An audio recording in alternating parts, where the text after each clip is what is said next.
আসসালামু আলাইকুম। প্রিয় বন্ধুরা, সবাই কেমন আছেন? আশা করি সবাই ভালো আছেন। আপনারা দেখতে পাচ্ছেন সিরাজুল আমিন বাবাকে। আমাদের কুতুবনগর ঘোড়ামারা আসছে এখন। তিনি সবারই সাথে দেখা করতেছে, যারা আমরা ভক্তগণ আছি তাদের সাথে। তো বাবার মনটা খুবই উদার। হ্যাঁ, এক এক করে সবার সাথে দেখা করতেছে, রাস্তা দিয়ে হাঁটতাছে বাবা।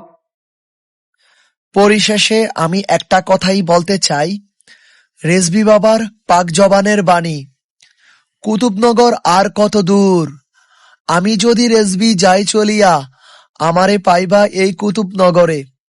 আর এই কুতুবনগর মদিনা সানির সাথে সংযুক্ত আছে। সোবহান আল্লাহ, সোবহান আল্লাহ। আমার মুর্শিদ নাম স্মরণ হইলে আমার চোখে নিন্দা নাই। মেরে মাওলা কামলেওয়ালা তুম পর লাখো সালাম, রেজবি বাবা কেবলা কাবা তুম পর লাখো সালাম, তুম পর লাখো সালাম, তুম পর লাখো সালাম।